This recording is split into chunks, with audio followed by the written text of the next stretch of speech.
Hello, everyone. Today with us, we have Bobby Hoyt, who went from being a teacher to millionaire. And I'm really excited to share his story with you. Bobby, how are you doing today?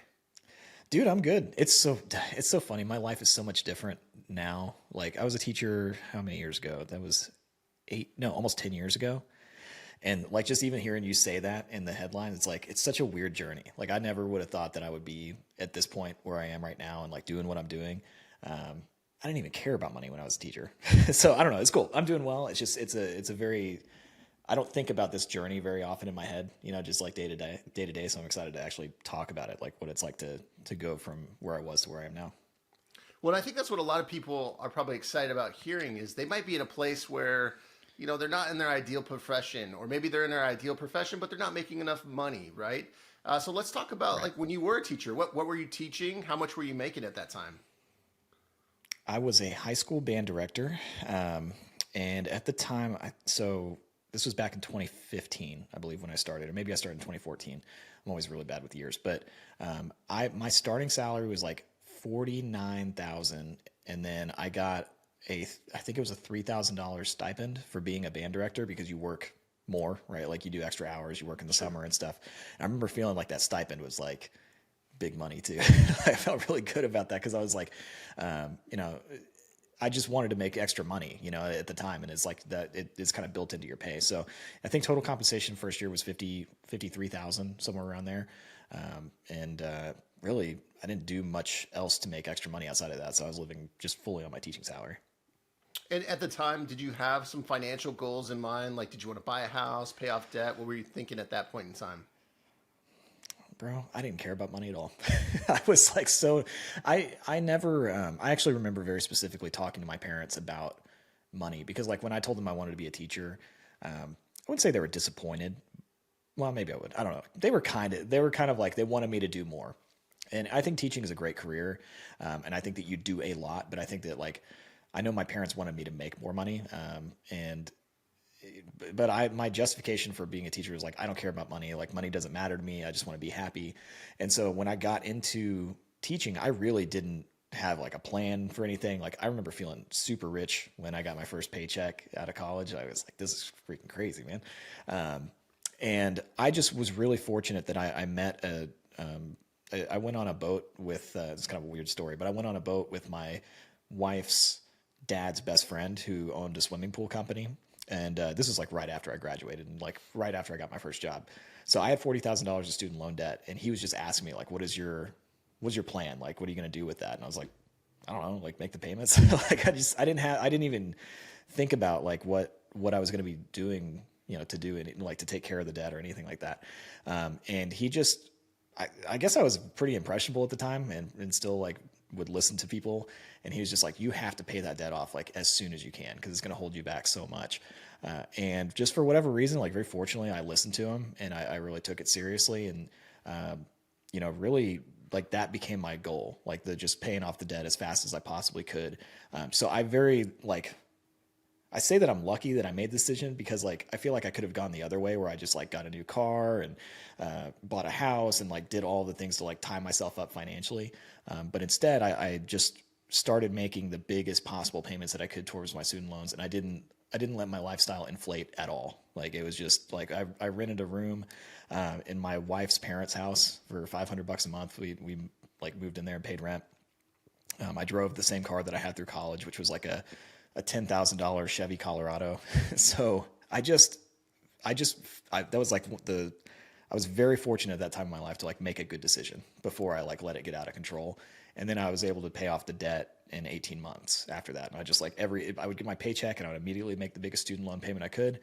And I would just try to like live on what was left over. And I didn't have kids or anything at the time. So like it was, very doable. So that was really it. And then after that, it was just like, I just wanted to save up as much money as I could. That's incredible. 18 months, 40 grand. What do you think you would have did with that Yeah. money if you didn't pay off debt? Oh, I Like know. if you didn't have that Oh, dude, I would have conversation with gotten the a guy in the Camaro. boat. Yeah, dude, I was gonna get a Camaro. I remember this. Like for some reason it was like kind of when the newer Camaro came out, and I had always been like into that car for some reason in college, and so I was like, I was definitely gonna get one of those, because a friend of mine that was a teacher, he had a baller car, dude. He had this like really nice Audi, and I was like, he's a teacher, he can afford that. That's great. So I wanted to get like a really nice car, because the car that I had at the Chevy Colorado had like roll up windows and like no automatic locks, and it was just like the most basic car, and so I really wanted to upgrade. Definitely would have done that. I probably would have bought the most expensive house that I could have afforded at the time. Like I probably would have, like tried to max that out. I don't know. I think I probably would have gone down a path of like getting into a lot of debt, and not, I mean, my parents never talked to me about money a whole lot. I mean, they taught me some stuff, but like, I don't know. It wasn't something that like came up a lot in our family. And so I don't think I would have had any. I think I would have just gone like the regular mainstream. Like I would have done what most people do when they get out of college and get their first job, just kind of load myself up with debt. Well, I love that you chose to tackle the student loan debt or the loan debt instead of getting the Camaro. But so you're Me too. you're a teacher. You're making 53 grand. You pay off this debt. What's your next move after you pay your debt off? So about a year into teaching, I realized like, I don't like this. So, I've wanted to be a teacher because I didn't know what else I should do instead. The only other thing that I could think of before I chose my path in college and everything was to get a business degree, and it was like either be a teacher, because I was good at band. Like I was in the drum line. I was like the section leader, and I liked music a lot. So I was like, well, I can do that, or I can start a business and like go to school for business. And then I chose the teaching path instead. But I realized like a year into teaching, like I should not be working for other people. I'm not a good employee. Like I was really, I think I would have been a miserable employee to have, like just in general, just because I always thought that I could do things like differently than how you were supposed to do it. Or I just wasn't happy. I wasn't like a very happy employee. And it really started to wear on me that like, I realized we were in a teacher in-service day, and the principal was talking about our cost of living increase for the year. Like you get like a raise every year, and it was like less than 2%. And I realized like, oh, that's like less than inflation. Like the raise that we get every year like doesn't even keep up with the cost of living. And I started to think a lot about like, man, I don't want to be in my 40s, like my mid 40s, like doing this and making 60 grand a year or whatever I was going to be making at that point. And essentially like getting poorer as time went on. And so I started to think like I should work for myself, but I had no idea what I was going to do. And so I just started like trying stuff out. Actually, that guy that owned the swimming pool company, I worked for him in the summers for like 2 summers, because I wanted to learn like how to run a business. And I knew like in that business specifically, like swimming pool stuff, you can make really good money. You can make $200,000-$300,000 a year with your own business and work for yourself. And so I started like thinking like, maybe I'll do that. I don't really know. And then my wife talked me out of that because it's manual labor, and her parents did manual labor her whole life. So she was like, she saw the drawbacks of that, like on your body as you get older. So then I was like, oh, dang, what am I going to do? And then I found Jay Money's blog, budgetsaresexy.com. And I actually found it at school. I Googled something and he came up. And I was like, holy crap, people can make money writing words, and like I saw that he was I can't remember how much it was. I think it was like maybe 80 grand a year or something he was making at the time. Cause he wrote a blog post about it. And I was like, I wonder if I could do that. So then I started writing just on Medium. I started a Medium site, and I started writing about my student loan payoff story. And that started like kind of blowing up a little bit. And I was like, dang, this is like, there's something here. And so basically fast forward from that, 6 months, I quit my job. I just walked in and said, hey, I don't want to do this anymore. And I had made $3 in Google AdSense money, but I felt like I could make it. I felt like I could do it. And the reason that I felt like I could do it and like take the leap was because I kept paying myself the same amount after I paid off my student loans. Like that money was always gone anyway, so I just started putting it in a savings account. So I saved up enough money to where I felt comfortable to like go like leap into entrepreneurship. So that's what I did. See, I love that because I think some people are like, I just want to jump in without a plan. And maybe you didn't necessarily have a plan, so to speak, but you were putting that money that you were putting towards debt into an emergency fund so that when the opportunity arose, you're like, I'm ready to do this, right? Yeah, I mean, I I had a plan sort of like I had a loose plan.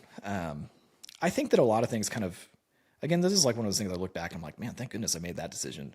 I was at the perfect point where I could make a leap of faith. Like I think everybody, maybe not everybody, but a lot of people have this window of time where you're young.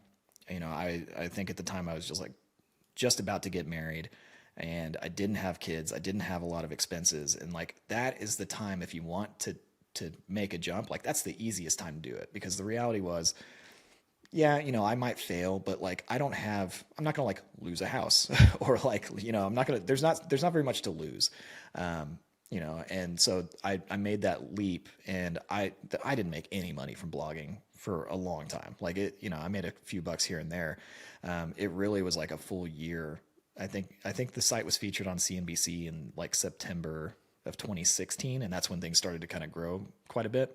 But before that, like, you know, I quit my job and I wasn't making anything. So I had to figure out a way to make money. So I started doing digital marketing. Like that's how I kind of got into the whole, you know, running Facebook ads and all that kind of stuff. I started doing that for local companies. And I actually got a gig managing a website and running Facebook ads for the jeweler that did my wife's engagement ring. And funnily enough, like the reason that happened is because he was like Facebook friends with me, I guess, after I bought the ring through him. And he saw the stuff that I was posting about personal finance. He had a bunch of credit card debt. He had like 70,000 in credit card debt that he had paid off. And so like, that's my story of paying off debt, like really resonated with him. And he was like, hey man, like I need somebody to write content for my blog. And like, I need somebody to help me with my online marketing. Would you help? And I was like so broke at the time. I was like, yes, I will do it, whatever. So I kind of like started this digital marketing agency, you know, while I was still running the blog. And the only way, you know, that happened because I was desperate and I was like ready to say yes to anything. But that's really, I mean, that's how I survived for the first, I don't know, probably year and a half after, you know, until the blog actually started making money. So how did you price that? So the jeweler comes to you and says, "Hey, can you do some, you know, marketing work for me?" How did you come up with pricing for that? So it's actually kind of funny. I, again, had no idea what I was doing. I literally just threw out a number. I had never sold anything on the phone before. I mean, I knew this guy a little bit because I had worked with him to do my wife's ring. But he was like, you know, for SEO, for like the local SEO stuff and writing and running some Facebook ads, like what would you charge me every month for that? And the number 3,000 a month came into my head because that's kind of what I wanted to make, you know, because I think my take home pay from teaching was like 3,500. So I was like, okay, what would like feel comfortable? So I was just like, how about 3,000 a month? And then he was like, okay, that doesn't scare me. And I was like, holy crap, that worked. Like you can actually, I had no idea that you like, you know, I'd never been in sales before. I'd never done anything like that. And I was like, this one thing that I'm doing, I'm going to make it like almost as much, you know, obviously there's costs associated with like running your own business. And that wasn't my take home pay. That was my top line revenue for, you know, at the time. But like, I was like, dude, I can make so much more money than I used to make. Like, that's crazy for doing it like a fraction of the time that I put into teaching. So I wish I had some like kind of fancy, cool way that I priced my services, but I literally just guessed on the first time and got very lucky. No, but I think what you did was kind of based off your personal situation, right? You're like, hey, I was making about 3,500 as a band director. Yeah. I'd like to make at least 3 grand, you know, to make this worth my while, and I'll figure it out while in the process, you know. So I did something similar. I don't think I've ever told you Yeah. this, but I had an SEO, or well, I didn't have an SEO company at the time. I started my site. It wasn't making much money. I quit my job as a financial planner, and when I quit, I had some friends. One guy had a boat repair company. Another guy had a sod company, and they're like, "Hey, could you help us with our websites?" And the sod company had what was a Flash website? Do you remember Flash websites back in the day? Yeah. They had like a Flash player, and it's just like you could not look at it on a mobile phone. And so similarly, it was like he's like, "Can you make a website for me?" And I'm like, "Well, I made my own blog, and I Googled like how much to charge for a website." And it was like somewhere between like 500 and 3,000. And I said, "How about 1,200 bucks?" And he's like, "Sure, no problem." And I was like, "Oh, sweet." So I can relate to you and hey, just trying to figure it out. So, but with your journey, back to your journey, this isn't about me. This is about Bob. So you decide, okay, I'm going to do this marketing for this company. How long did that last, and did it turn into any other jobs, or did you just work with that one client? Yeah, it did. So I actually kind of surprisingly, I had that client for 5 years, well into, when I was making money with Laptop Empires, another company that I started, and then Millennial Money Man was making money. I actually hired an account manager to manage that account, but it did lead to other business. And that was actually really, that guy, his name's Sergio. He really like helped me out. I think that was one of the things that I really learned about entrepreneurs is that they understand how hard it is to start a business and to be successful as an entrepreneur. Like it's a grind. And once I started doing good work for him, he would just like send me clients. He would like, hey, I've got this. I worked with a deer meat processing company. So like, when everybody goes hunting, they bring their deers in, they get it turned into like deer jerky or whatever, which was a weird client for me to have because I didn't know anything about that industry. I'm not into hunting, but like he was like, hey, I've got this friend that owns this company. Like you should talk to them. So I started working with them. He sent me other jewelers that he was friends with that worked in like a non-competitive area to him. I worked with lawyers. Like, yeah, it did. It definitely turned into kind of a referral machine for me. And I got it to the point where that wasn't my main goal to do the digital marketing business like that. It's great money, but it wasn't like my 30-year plan, like it wasn't to really grow a company. Like I love what I'm doing with Millennial Money Man, with Laptop Empires, and I want to scale that. And so I just really got the agency to the point where it was like, I was making like $10,000 a month. It would kind of fluctuate depending on, what I was doing for clients at the time. The jeweler account stayed really, really steady for a very, very long time. But I just kind of kept that, as kind of like I'd say a side gig. There's a lot of money for a side gig, but, I'd hired like one person to kind of help me run all of it. And then just kept focusing on what I'm doing now. And I didn't unwind that agency until I think about 2 years ago, maybe, to where it just got to the point where I was like, I can't do this anymore. Like I have too many things going on. Like I need to focus and not have, 3 businesses. Like I need to like scale down a little bit. So, but it was great money for a very, very long time while I did it. Okay, so you've learned this skill, you've learned digital marketing, Facebook ads, things like that. How did that lead to you kind of starting your own thing? Yeah. So, I mean, well, I'll go trying to think of where to take this. So in 2018-ish, I was still running Millennial Money Man, and I was doing the digital marketing stuff. And Millennial Money Man itself was doing like, okay, that company was doing about $10,000 a month at the time. So I wasn't like getting rich on it. And I'm talking about top line. So I wasn't getting like rich on it, but like I was comfortable, and I was like, this is going well.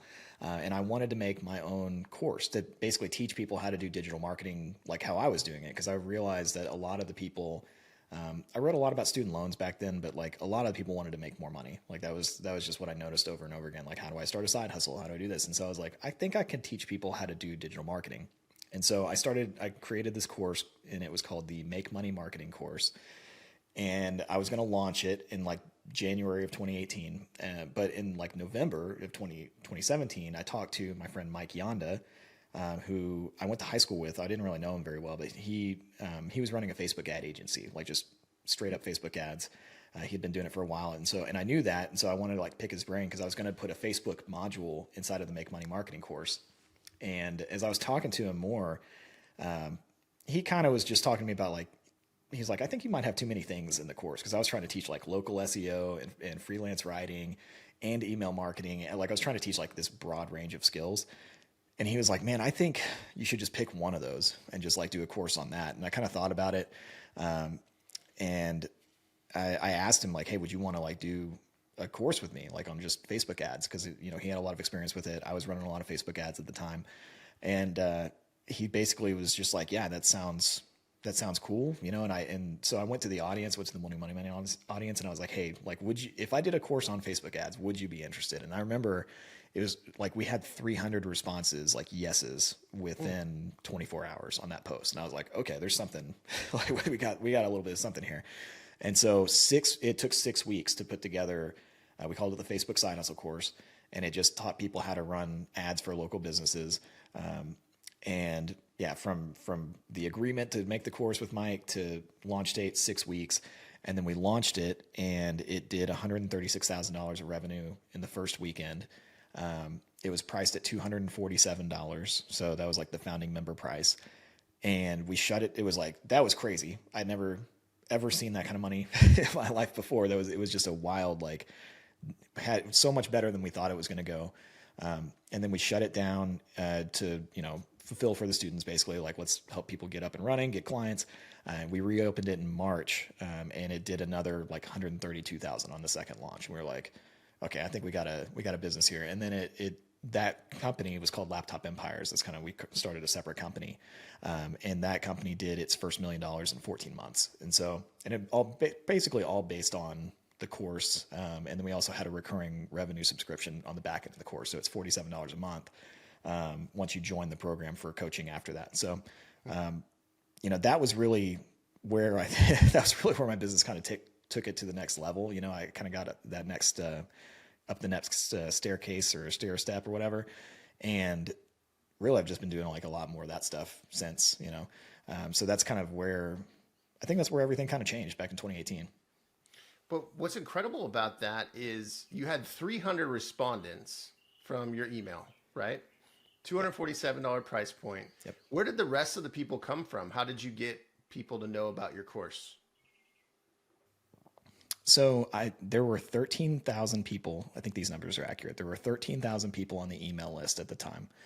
I had a Facebook group of around, there might have been 7,000 people in that Facebook group, that was where the post happened. That we saw that response.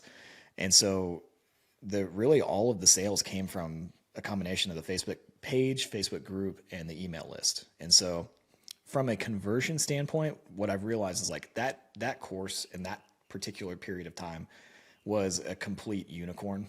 Like they typically don't convert that way. You need a much bigger list size. You just, I don't know, everything just lined up that way. And I feel like as I'm talking about this, I'm just like, I got lucky here and I got lucky here. Like, I guess there is strategy to it, but I feel like the wins in entrepreneurship, I don't know if you feel this way or not, but like, I feel like you try so many different things and so many different things freaking fail. And it's so hard to grow a business that sometimes, like, if you just like keep going, sometimes things do work and you have a huge win. And that's what this was. Because the reality is, like, the Make Money Marketing course that I did, I still actually launched it. I made $4,000 from that course. So, these things can go, many different ways. And I've launched other courses that have done, 50,000 on their first launch. I've launched some that have done 10,000 on the first launch. Like, they all kind of are different. I think the Facebook course back in 2018, which isn't that long ago, but if you think about it, it really kind of was a long time ago. Facebook was very, very popular still. Like, all that stuff that Facebook has gone through with, like, kind of Zuckerberg in front of Congress and the privacy stuff, like that wasn't an issue yet. So people felt really good about Facebook. There were not a lot of side hustle courses online out there at the time. The only competing products for like digital marketing were high ticket programs that were more in the like $2,000 to $5,000 range. So this was like, I think it was like the first side hustle, less than $300 product that was put out kind of into the marketplace. And so, it just really caught on because of the affordability of it. And this was like pre-inflation. I don't know. It's just, the economy was really good back then too. Like 2018, like everything was kind of on fire from an economy standpoint. So it just was like this convergence of like really good conditions to launch that product. And it just hit at the right time. And it's still, like, to this day, like, people still take the course, so it's kind of crazy that it's had the staying power, that it's had over the last, however many, 6-7 years now. 6 years. One thing I love about you, Bobby, is that in your story, there are two people that gave you advice and you were willing to like listen and take it, right? Like the first time about your student loans, like, what's your plan here, right? And then you're like, I don't have a plan. And then you decide, hey, I'm going to follow what this guy says. You end up working for him.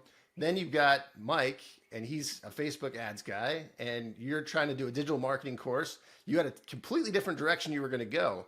So I don't know if there's definitely maybe some luck component, but I think you were putting yourself in the right environments. You were preparing yourself by saying, hey, this is the direction I want to go. and then you're seeking advice from other people. I mean, I just love that. So if people Yeah, wanted to, I think I go think ahead. that comes down to, sorry to interrupt, but I think a lot of that comes down to like I don't think that I'm like I think I'm like intelligent, but I don't think that I'm like super smart. So like I think that I've always just kind of felt like I try to find people that are really successful or really intelligent or have like done something, and I just kind of listen to them because I feel like it's easier like than trying to like figure things out myself. Like I like Larry Ludwig, who we both know. Like as soon as I could possibly hire him to like teach me SEO and I don't know, affiliate marketing, all that stuff, I hired him like immediately and just basically do everything he tells me to do. I do think I do think that that has been a good thing that I've done where I've just kind of realized like I'm probably not the smartest person in the world. I don't know how to do a lot of things. So I'm just going to kind of find people that know how to do stuff and like either pay for their time or partner with them or whatever to try to figure out how to get to the next level.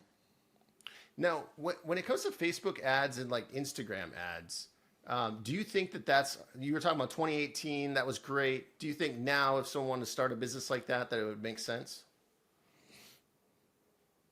Yeah. So for local Facebook ads, so Facebook has gone through a lot of changes, like not to get too far into the details about it, but Facebook has definitely been limited in the way that they can track data and the way that they can store data.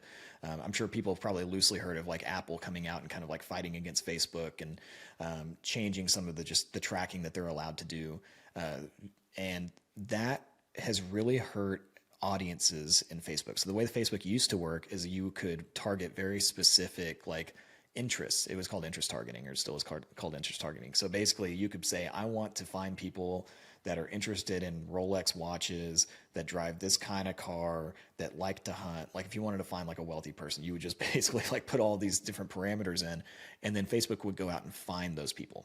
It is not anywhere near as good at doing that these days. But the reason that the Facebook side hustle course has worked so well is that it's not based on interest targeting at all. So what that course teaches is just straight up location targeting. So you just put a big circle around like your or zip code, but you basically put a circle as a radius around a city, and you run ads to everybody that's in that area. So there is no targeting, from a data standpoint. And then the way that you do the ads is you write the copy and you use the image to filter people out instead of the algorithm filtering people out. So you say like, attention gym owners, do you want to get more people to come to your gym? Right. So you like do a call out like that, and there's a picture of somebody that, is in a gym or whatever. And that does all of the filtering for you. So it's like very basic. They're super basic ads. And so because of that, Facebook hasn't changed that functionality at all in the last 6 or 7 years. And so it still works extremely well. Like one of the things Facebook has always been, maybe not always, but in the last decade, they've been really good for local business owners. Like if you own a brick and mortar store, if you're a gym owner, if you own a restaurant, you can very effectively run ads to the people that live in that area around your company. And if you come up with a really good, compelling offer to get people to become a lead, so like give you their email or their phone number, it just works really well, and the lead costs are really good. It's much cheaper than Google. Google ads are great, but like they can be obscenely expensive sometimes, and kind of just cost prohibitive. And so Facebook has done a good job, I think, of keeping the ad costs reasonable to where local business owners can still use them effectively. So that's why that course is still done really well. We still, to this day, we have people jump in and get clients very, very quickly. The going rate for that service is $1,000 to $1,500 a month ish. Some people charge $2,000. Some people, when they get really advanced, they start charging a percentage of ad spend. But that's like, we don't even teach that, because that's like once you get 10, 15 clients. So it's definitely still viable. I wouldn't say that it's not as popular as it used to be, because there's so many more side hustle options out there. Like I've got like a proofreading course and a bookkeeping course and a freelance writing course and the Facebook course. There's things like the Etsy side hustle course from Gold City Ventures. Like that's super popular. So there's a lot more options online now than there used to be. So there's definitely more competition, but yeah, still very viable as a way to make money. So let's say someone's listening or watching, and they're Bobby from 2015. They're like, hey, I got this degree. I signed up for this job. I'm not exactly where I want to be, but I know I want to do something different. What kind of advice do you have for them? I used to really shy away from telling people to like quit their job because I felt like, I don't know, I felt like it's really dangerous advice, and I would always go with this like kind of like safe, like, start a side hustle and then, wait for 6 months until you're matching your income. And once you do that, then you kind of like can step into the new gig. I think that you should. I've changed as I've gotten older on that because I've realized like we only have so much time, right? We like everybody knows that we don't think about it very much during the day, but like you only live once, and there are a lot of people that walk around like I was. I was completely unhappy. Like I woke up every day. I remember waking up every day to the alarm at like 5 or 6 a.m. whenever it went off, and just having a feeling of dread of just like I don't want to do this. I hate this. I hated my job.